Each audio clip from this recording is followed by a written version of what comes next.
Buenas tardes, reciban un cordial saludo.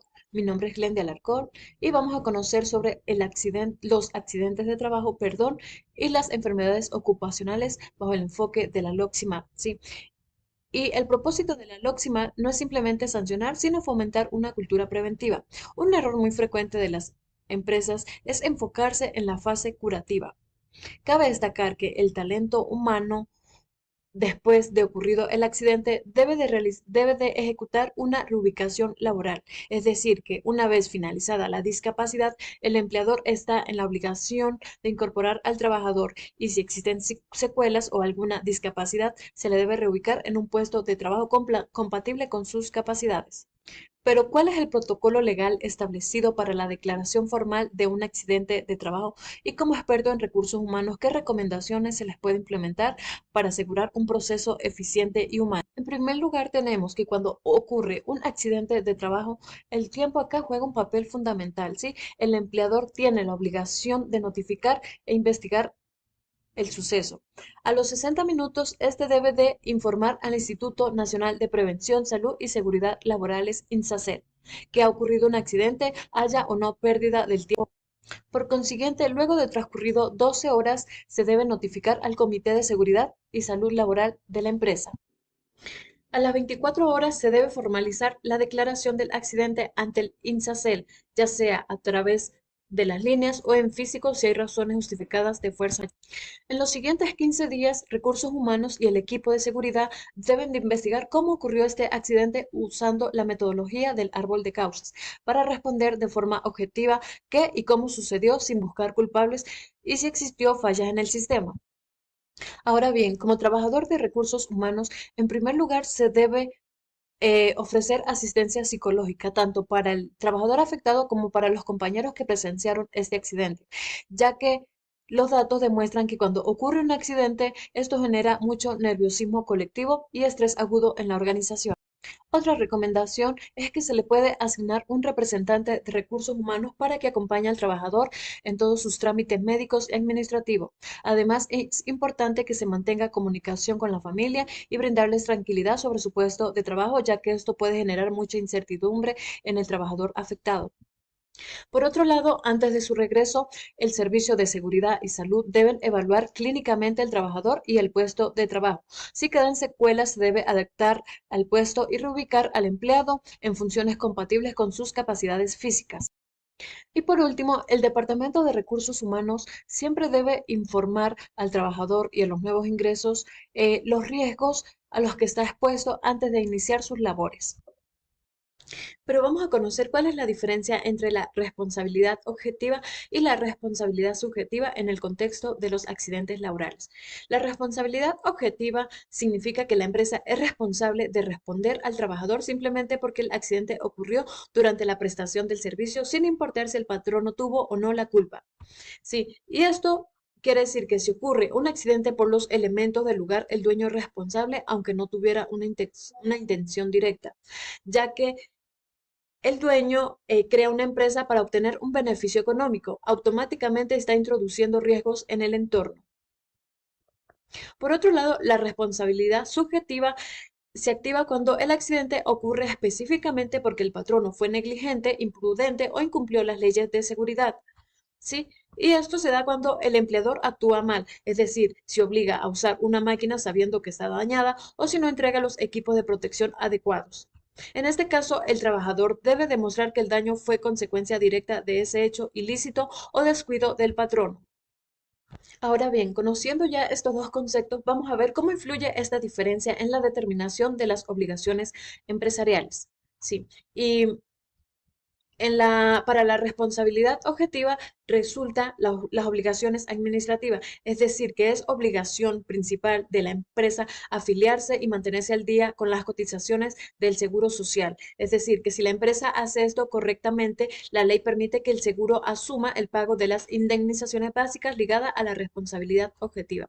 Y por otro lado, surge la obligación preventiva frente a la responsabilidad subjetiva. Este es el punto más delicado, ya que si un accidente ocurre por culpa o negligencia de la empresa al violar la LOXIMAT, el Seguro Social no protege al patrono. Entonces la empresa estará obligada a pagar de su propio bolsillo sumas de dinero muy altas por daños materiales y morales. por lo que es importante que la empresa establezca una cultura de prevención absoluta, es decir, que eduque al trabajador para que supervise sus equipos, para que no use las maquinarias peligrosas y para que cumpla con todas las normas de seguridad.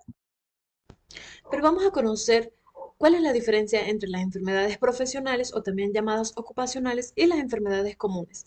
La enfermedad ocupacional ocurre cuando el estado de salud del trabajador se daña, es decir, contrae una patología o se agrava como consecuencia directa del trabajo o del medio ambiente laboral al que está expuesto. Esto incluye la exposición a agentes físicos, químicos, biológicos, malas posturas o también incluso por factores psicológicos, emocionales o estrés. Un ejemplo puede ser los trastornos musculoesqueléticos como hernias o el síndrome del túnel carpiano por los movimientos repetitivos.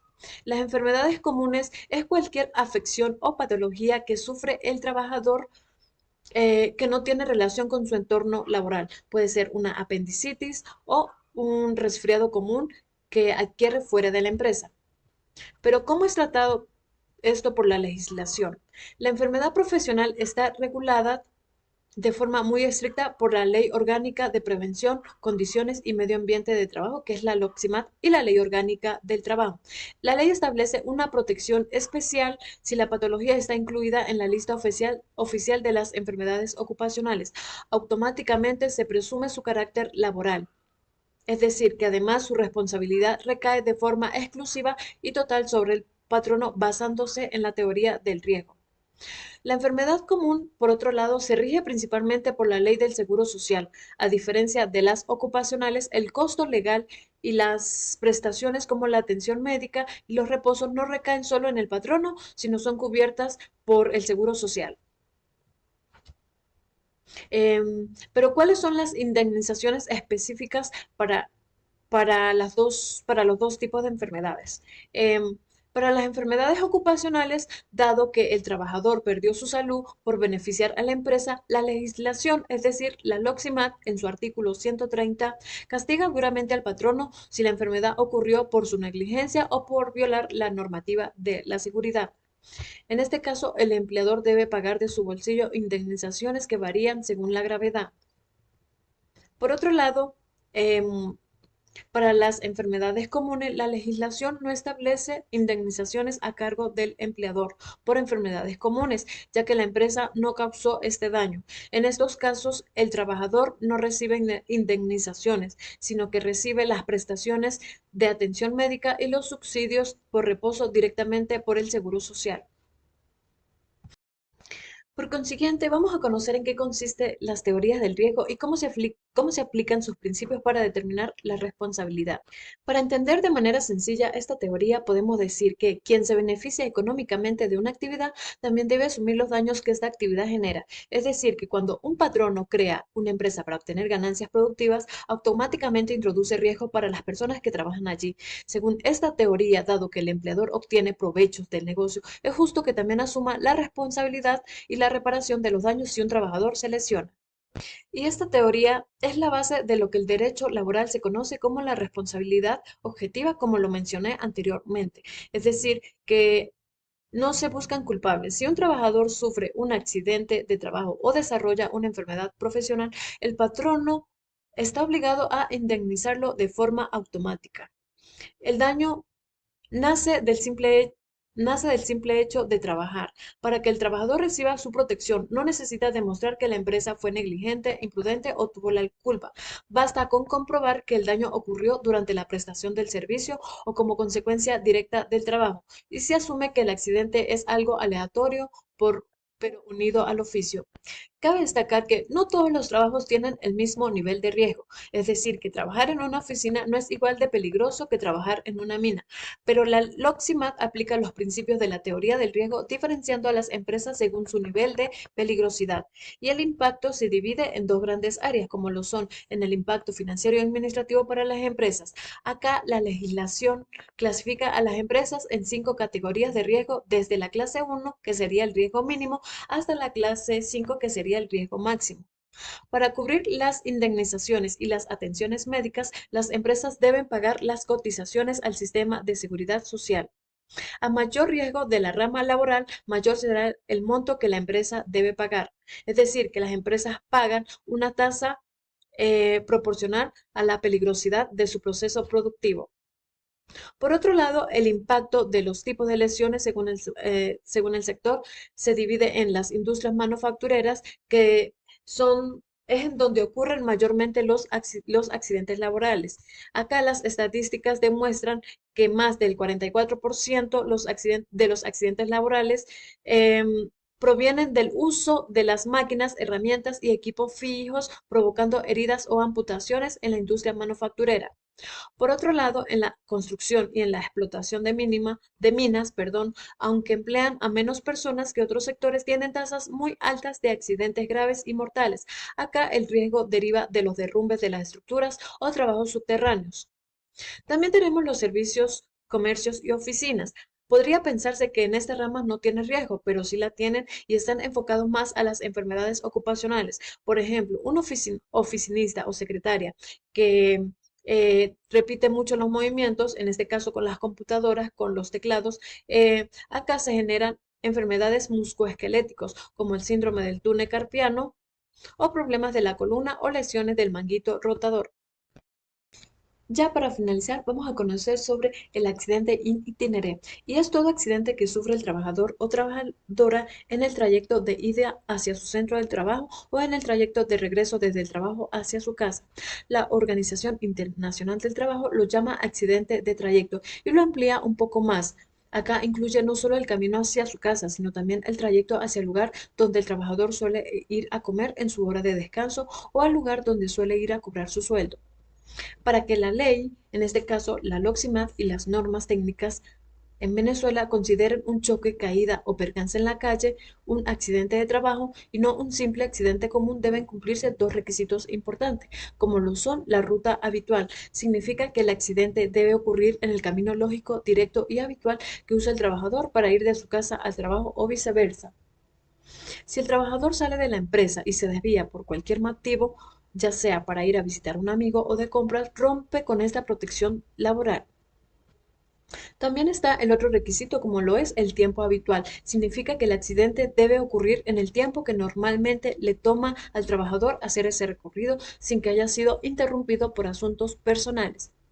Acá existe una excepción importante, es decir, que si el accidente sigue siendo laboral, si el trabajador se ve obligado a cambiar de ruta, ya sea por motivos que no son por su culpa, ejemplo, por una calle trancada o por una protesta o un árbol caído, porque es vital su reconocimiento para la protección del trabajador.